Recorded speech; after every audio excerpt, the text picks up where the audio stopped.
The neighbors laughed when the widow bought an abandoned farm for pennies at auction, but when she opened the secret basement, everyone fell silent.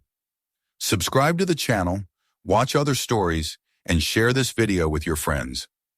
The rain had been falling since dawn, a soft gray curtain that blurred the edges of the little town where Anna Wells had spent most of her life. It was the kind of weather that seemed to weigh on the bones, settling into the heart with its damp heaviness.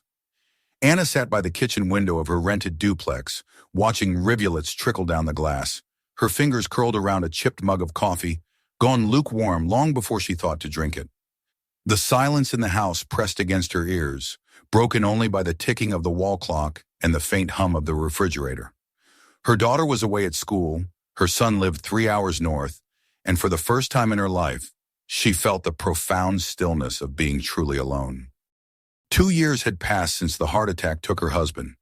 It had been sudden and cruel, leaving her with a scattering of unpaid bills, an aging car, and a hollow absence where his steady presence had once anchored her days. At first, she had kept herself busy with routines, working part-time at the library, cooking simple dinners for herself and her daughter, visiting neighbors. But as the months turned into years, her savings dwindled and her purpose felt thinner by the day. The pension she had begun drawing was hardly enough to cover rent and groceries. At night, she would lie awake staring at the ceiling, listening to the distant hum of traffic, asking herself how much longer she could stretch what little she had left. It was during one of those restless nights that she had stumbled across the notice. A farm was up for auction, a rundown property on the outskirts of the county, offered at a price so low it seemed almost laughable. The words on the page had gripped her in a way she couldn't explain. A farm falling apart, left for dead. And yet the photograph that accompanied the listing caught her eye. The farmhouse sagged beneath its peeling white paint. The barn doors leaned crooked on rusted hinges. But in the distance she saw the outline of fields, wild and unkempt, stretching all the way to the horizon. Something about that picture spoke to her, the same way she sometimes saw her own reflection in the mirror and recognized a face that had weathered storms yet refused to fully collapse. In the days that followed, she tried to dismiss the thought. Buying a farm was madness. She was a widow with limited means, barely able to keep herself afloat. Her son called every week to check in. Her daughter texted her between classes, and both would have called her reckless if she confessed what was stirring in her mind. But the idea gnawed at her. Perhaps it was desperation. Perhaps it was that stubborn spark of survival that whispered, even in the darkest nights, that she had one more fight left in her. At the grocery store one morning, she overheard two neighbors talking near the produce aisle. They mentioned the very same farm, Rosemont Fields, they called it, though some had shortened the name to just the Wells Place after years of abandonment. One of them shook her head. "That land's the woman muttered, pulling at a bag of apples. "Family just disappeared one season, left everything behind. Anyone who's tried to buy it since either backs out or ends up bankrupt. Best to let it rot." The other woman chuckled in agreement. Only a fool would put their money there. Anna turned away quickly, heart thudding. She didn't want them to see the sudden heat in her cheeks, the defensive flare of anger on behalf of a place that wasn't even hers. Still, the seed had been planted. That night, she spread her papers across the kitchen table, bank statements, insurance letters, the small reserve of money she had managed to keep hidden from the steady trickle of expenses. It wasn't much, barely enough to cover the starting bid if no one else showed up. She stared at the numbers until they blurred. Every logical part of her mind told her it was foolish. And yet she imagined herself there, on that land, breathing air that carried no scent of exhaust or asphalt, waking to something that belonged to her and her alone. For the first time in years, she felt the faint echo of hope. The morning of the auction dawned cold and clear, though the ground was still slick with mud from the rain. She dressed carefully, pulling on her best coat, smoothing her graying hair, as if attending a funeral. In a way, it was the burial of the life she had known, and perhaps the birth of something new. The courthouse lawn was already filling with people when she arrived. Men in work boots, farmers with calloused hands, a few curious onlookers who had come more for spectacle than purchase. She recognized some of them and saw the flicker of surprise cross their faces when they noticed her clutching the bidder's card. She ignored their whispers, though every word seemed to burn against her skin. The auctioneer, a stout man with a booming voice, read out the description. 2-story farmhouse, 1 barn, several outbuildings, approximately 70 acres of land sold as is. Where is? Starting bid? $30,000. A hush fell. For a long moment, no one moved. Then Anna raised her card, her hand trembling but held high. A ripple of murmurs swept through the crowd.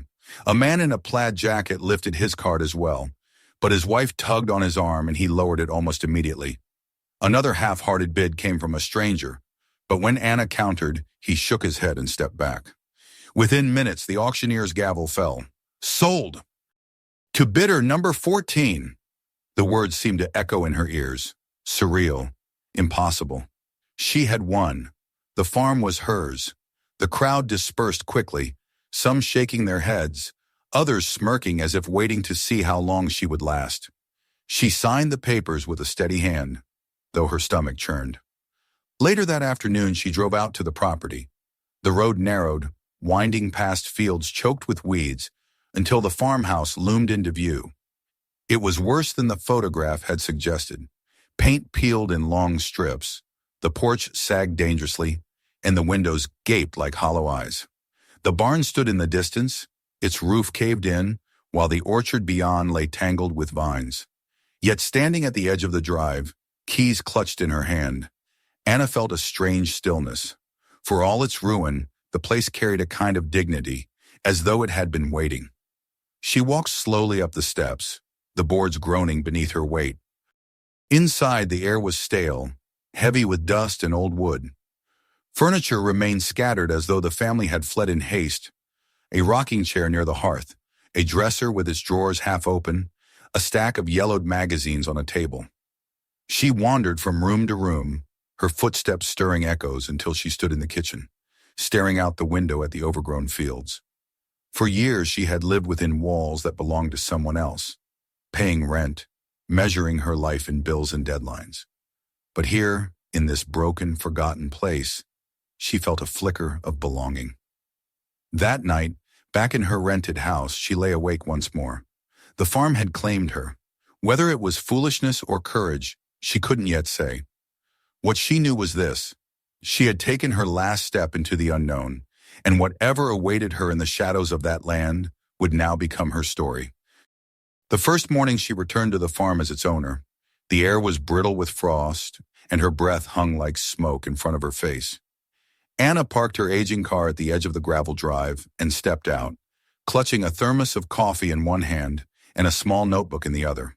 She told herself she had come merely to take inventory, to make a practical list of what repairs were urgent and which could wait. But the truth was, she simply needed to see it again in the clarity of daylight.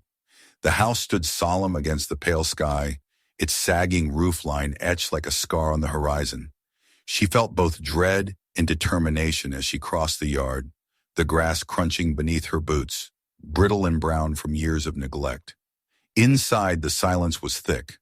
Dust motes swirled in narrow shafts of light, breaking through cracks in the shutters. Each room seemed to hold its breath, waiting. She lingered in the kitchen, brushing her fingers across the cracked countertop, then moved through the hallway into the parlor, where a cold fireplace gaped beneath a crooked mantel. The furniture, though covered in sheets, still bore the imprint of lives once lived. A faded calendar on the wall read 1998, frozen decades ago, as though time itself had refused to move forward once the family vanished. Her daughter came that weekend to help, arriving with a suitcase and a look of disbelief that barely masked her concern. "Mom, this place?" she murmured, trailing off as she took in the leaning porch and peeling shutters. Anna forced a smile, unwilling to voice her own doubts. They spent the day sweeping floors, throwing open windows to let in air, carrying out broken chairs and water-stained boxes. By late afternoon, they collapsed onto the porch steps, filthy and exhausted, but with a strange glimmer of satisfaction.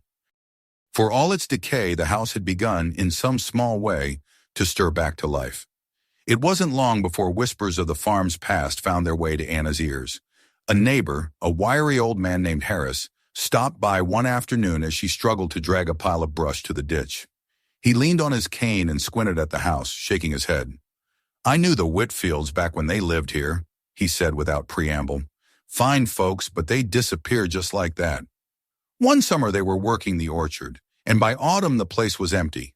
Clothes still in the closets, supper left half-eaten on the table. No one ever saw them again." His voice carried a weight of superstition, as though the land itself had swallowed them whole. Anna listened politely, though unease pricked the back of her neck. Others offered similar stories, each with their own embellishments. Some claimed the Whitfields had debts and fled under cover of night. Others whispered of violence, of rivalries with men in town who would have been glad to see them gone. But the common thread in every telling was that the farm was cursed, a place that resisted ownership, where no one could thrive.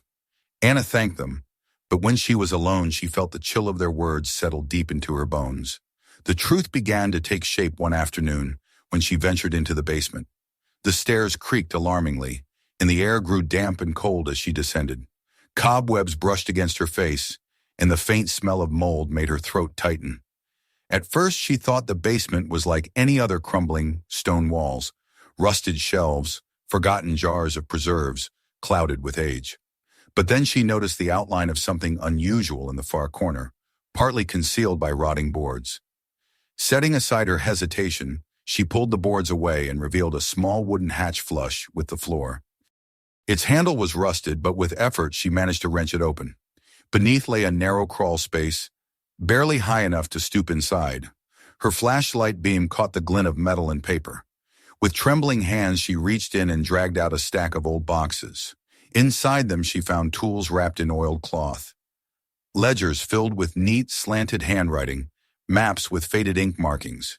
The papers were damp at the edges, but largely intact.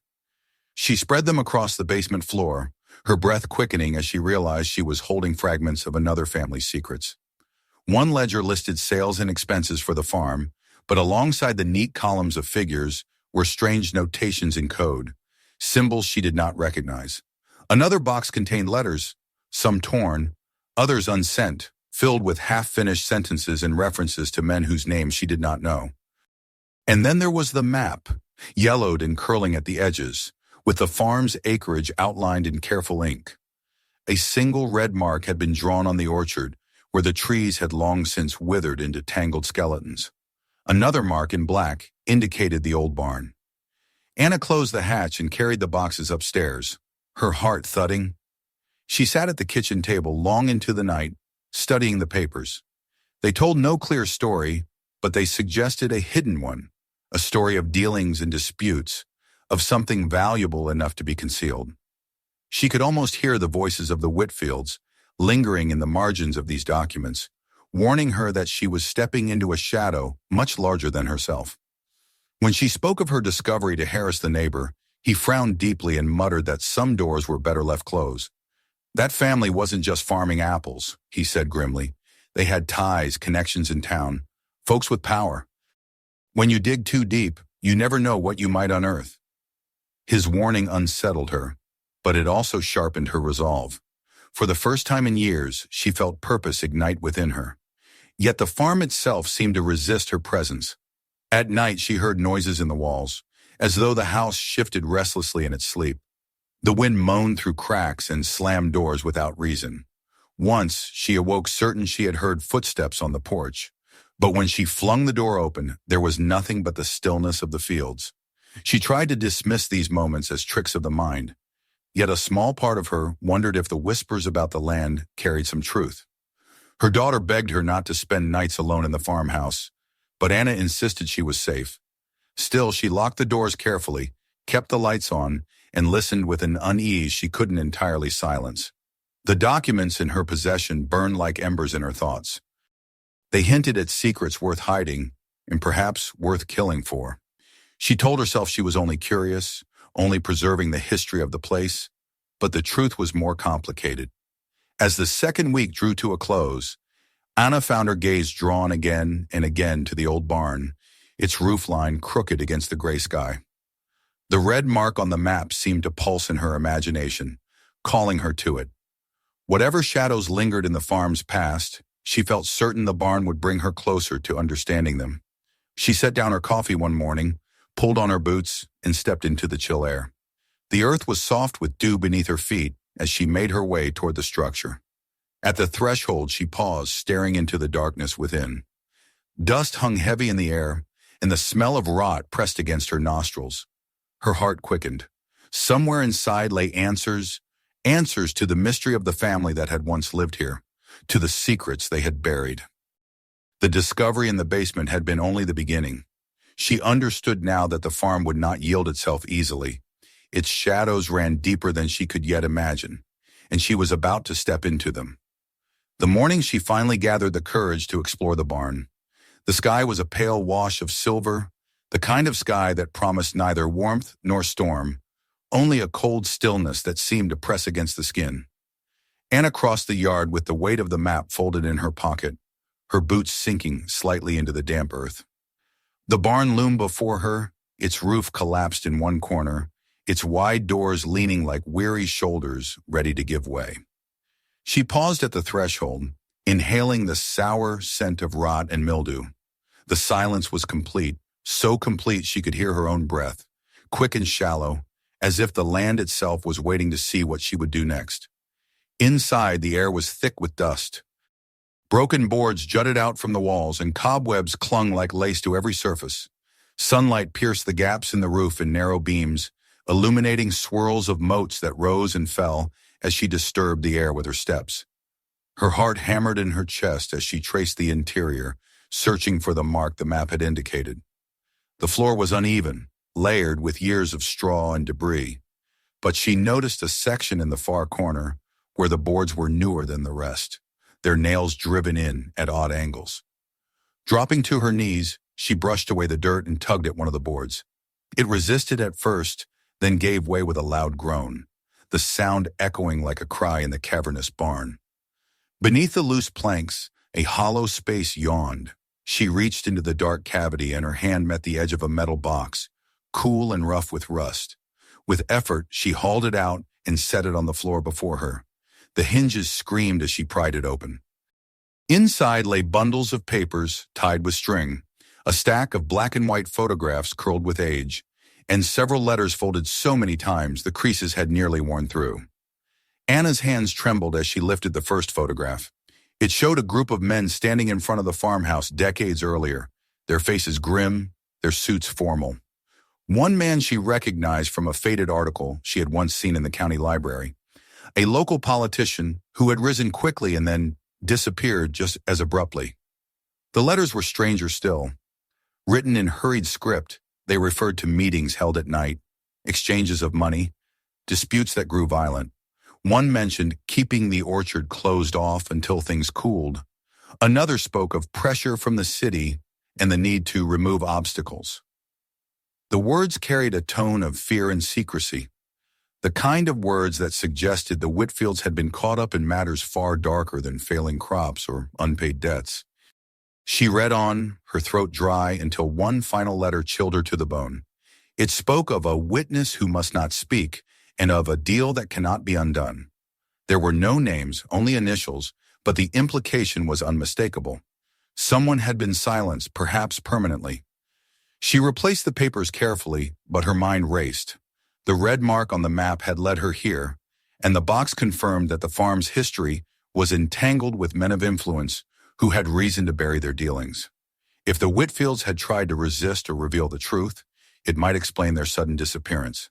The thought made her stomach twist. What if she was uncovering something others still wished to keep hidden? That evening, as dusk fell over the farm, she sat at the kitchen table studying the documents by the dim light of a lantern. The air inside the house had grown heavy with the scent of dust and mildew, and shadows crawled along the walls.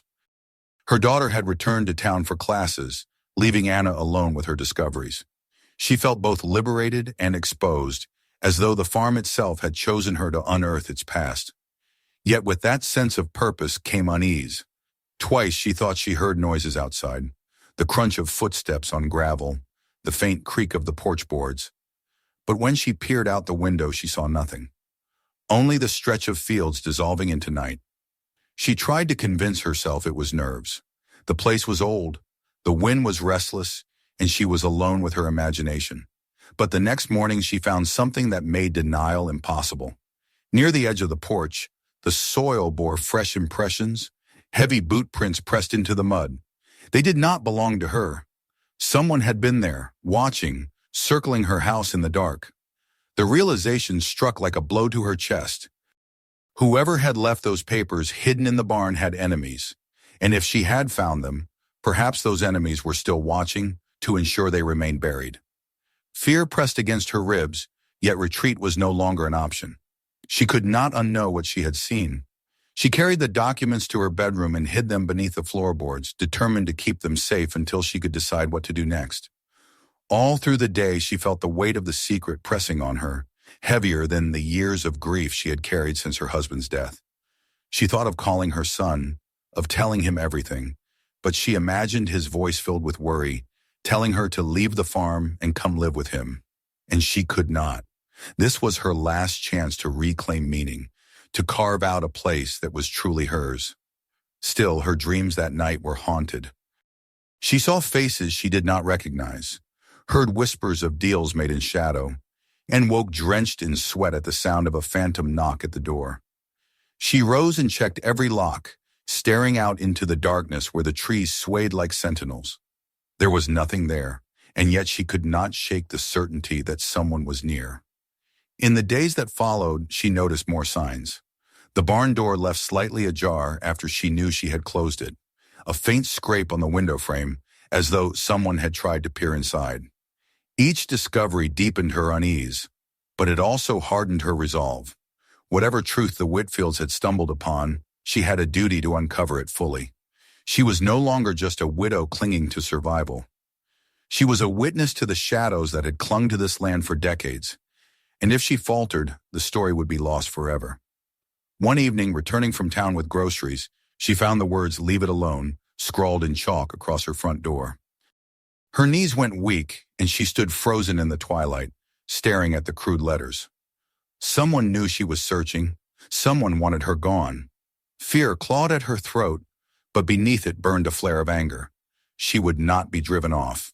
Not after all she had given to claim this place. She scrubbed the message away with shaking hands, her jaw tight, her heart pounding, and told herself she would not yield. Late that night, she returned once more to the papers. Among them, she found a scrap she had overlooked before, a fragment torn from a larger page. It contained only a few words, scrawled hastily in ink. "The orchard is not safe. Look to the garden." She read the line again and again, her pulse quickening. The orchard she had seen on the map, tangled and wild, had long since fallen into ruin. But the garden, the overgrown plot beyond the trees, choked with weeds and rusted tools, had barely drawn her attention. Now in the faint glow of the lantern, she realized it might conceal more than neglect. She folded the scrap into her pocket and sat back, staring at the walls of the farmhouse as if they might whisper their secrets. The farm had given her the first pieces of a puzzle, but the edges were still blurred. Somewhere in the tangled orchard, in the forgotten garden, lay the answers to what had destroyed the Whitfields and what still lingered in the soil of Rosemont Fields. The danger was growing. She knew that now, but so was her determination. Tomorrow she would go to the garden. Tomorrow she would search. And as she blew out the lantern and lay down on her narrow bed, she felt the weight of the night pressing against the windows. The farm was awake around her, breathing its secrets, and she was already too far entangled to turn away. The next morning, the frost still clung stubbornly to the fields, coating the brittle grass in a pale sheen as Anna stepped out of the farmhouse with a lantern in one hand and determination braced against the gnawing unease in her stomach. Sleep had been shallow and broken, her dreams haunted by the words scrawled on the scrap of paper. "The orchard is not safe. Look to the garden."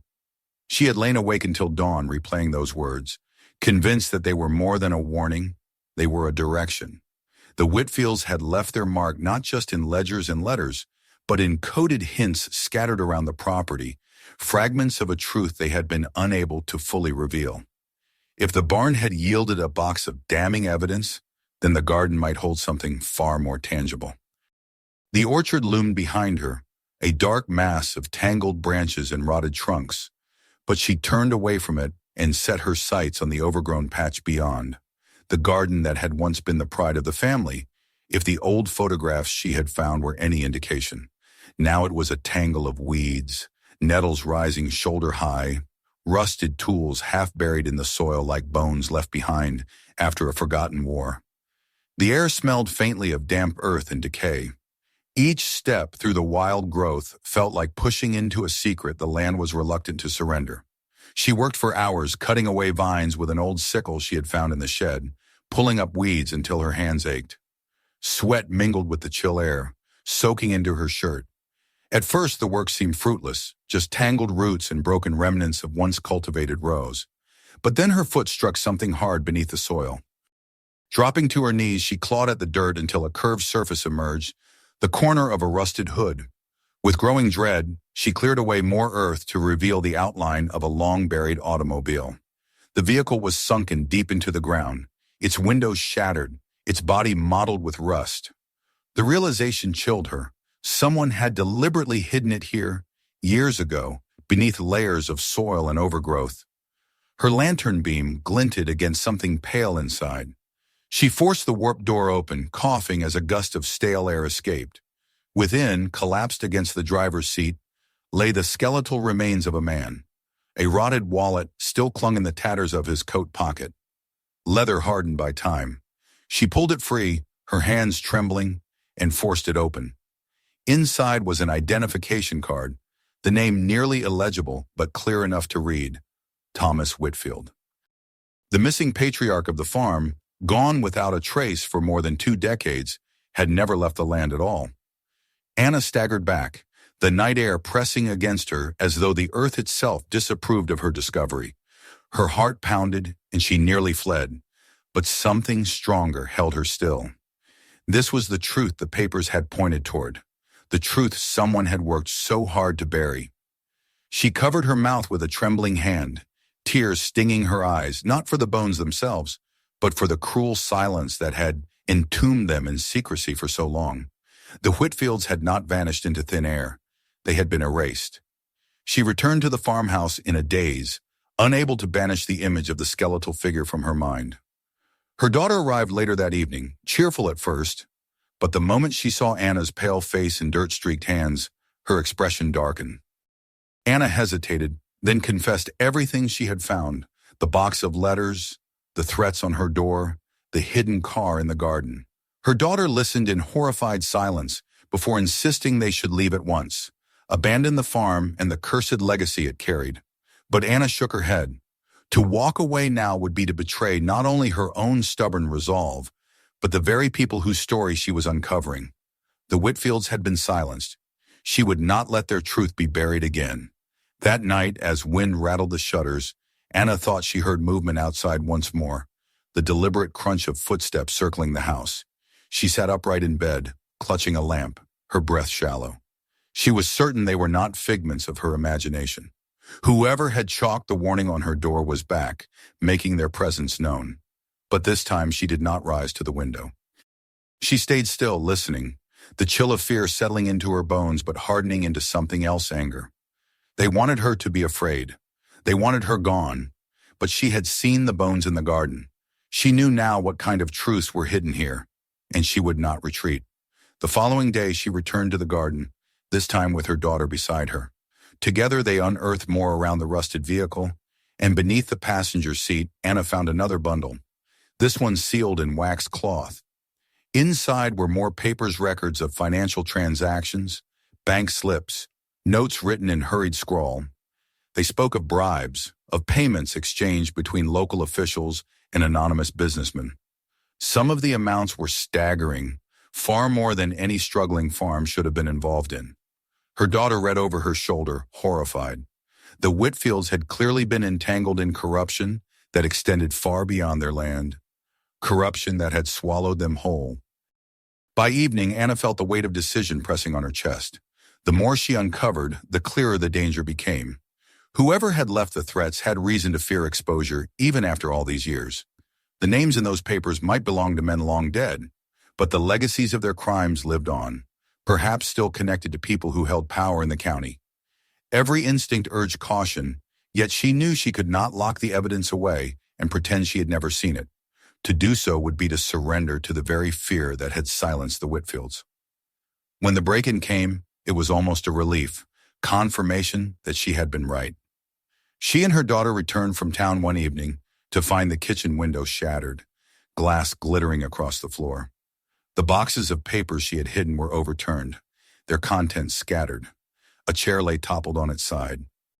Whoever had entered had searched, but the bundle from the garden, which Anna had hidden under a loose board in her bedroom, remained untouched. Her daughter wept in anger and fear, demanding they call the sheriff, but Anna hesitated. The local authorities might be tied to the very corruption the Whitfields had tried to expose. For all she knew, the law was part of the shadow that loomed over the farm. They spent the night huddled together in the parlor, listening to the house creak and groan, both too afraid to sleep. Yet even in her fear, Anna felt something shift inside her. She was no longer simply surviving on borrowed time and dwindling resources.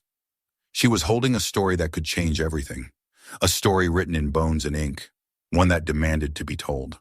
The decision she had dreaded crystallized into certainty. She would not stop. The following morning, her daughter looked at her across the kitchen table, her eyes swollen from lack of sleep, and whispered, "If we walk away now, we'll never be safe. They'll come after us anyway, so we might as well finish what you started." The words were quiet, but they carried the weight of conviction. Anna felt tears rise unbidden. For the first time in years, she and her child were united, not just in grief, but in purpose. They returned to the garden once more, searching further, and unearthed the remains of old crates buried deep beneath the soil. Inside lay rusted typewriters, ledgers charred at the edges as though someone had tried to burn them before hiding them away, and fragments of correspondence that hinted at more bodies buried in unmarked places. Each discovery deepened the story and sharpened the peril, but it also bound Anna more tightly to the farm, as though the land had chosen her to be its final witness, the one to carry the truth out of the shadows. That evening, as the sun dipped low and the fields glowed with the last light, Anna stood in the doorway of the farmhouse and looked back at the overgrown garden. It was no longer just a tangle of weeds to her. It was a graveyard of secrets, a silent archive of crimes that the county had long pretended to forget. She knew the threats would escalate, that the faces behind the footsteps in the night would not relent. Yet she also knew the choice had been made. She would see this through, even if it meant risking everything. The night fell heavy and silent, the farmhouse creaking like an old ship on a dark sea. But Anna did not feel small or powerless anymore. She had looked into the shadows and seen the truth hiding there. And though it terrified her, it also steeled her. The garden had given up its dead. The past had spoken, and there would be no turning back. The break-in had changed everything. The threat was no longer a whisper in the dark or a chalked message left on a door. It had become something solid, an undeniable reminder that the past she had uncovered still cast shadows long enough to reach into her present. For days after, Anna moved through the farmhouse with a sharpened sense of awareness. Every creak of the floorboards and rattle of the window panes reminding her that eyes were watching. Her daughter kept close, her presence both a comfort and a reminder of the risk they now carried together. They had crossed the line between curiosity and discovery, and there was no retreat. The papers from the garden, along with the photographs and ledgers from the barn, lay stacked on the kitchen table in careful order. Anna had spent hours sorting them, arranging them into a timeline that told the Whitfield story. Their farm had been pulled into a web of corruption, their silence demanded, their lives erased when they resisted. The skeletal remains in the buried car had given weight to the whispers, but the documents were louder still. They named banks, officials, and companies whose foundations had been built on blood-stained agreements. To look at them was to feel the chill of something vast and deliberate, something that had reached into every corner of the county. Her daughter pressed her to act, to do something before their enemies returned, to finish what they had started. And though Anna hesitated, her instinct to protect clashing with her duty to reveal, she knew the truth could not remain hidden again. She began by contacting a small newspaper editor in the neighboring town, a man she remembered from her years at the library. He had written exposés before, brave enough to uncover truths others preferred left in the dark. She met him in secret at a diner on the edge of town, carrying a satchel filled with copies of the documents. He listened in silence as she told him what she had found, his expression shifting from skepticism to awe, and finally to grim understanding. When she placed the evidence before him, he promised to verify and publish what could be published, to bring pressure from outside the county where local power might still resist exposure. The decision to hand over the documents brought Anna a fragile sense of relief, but it also deepened the danger. The night after her meeting, headlights appeared at the far edge of the drive and lingered for too long before disappearing. The next morning, a window on the barn was shattered, a crude stone lying among the straw. Yet even as fear wound tighter around her, she felt a strange clarity. The secret was no longer solely hers to protect. It was in motion now, moving toward the light. The sheriff arrived 2 days later, summoned not by her, but by whispers of what she had done. Word had spread too quickly, as though the county itself had 1,000 ears. He stood on her porch, hat in hand, his expression carefully neutral. He asked to see the place where she had found the bones, the boxes, the car buried in the garden. His deputies marked the site with flags and tape, their cameras flashing in the winter sunlight. It felt surreal to see the land, once silent and forgotten, transformed into the center of official investigation.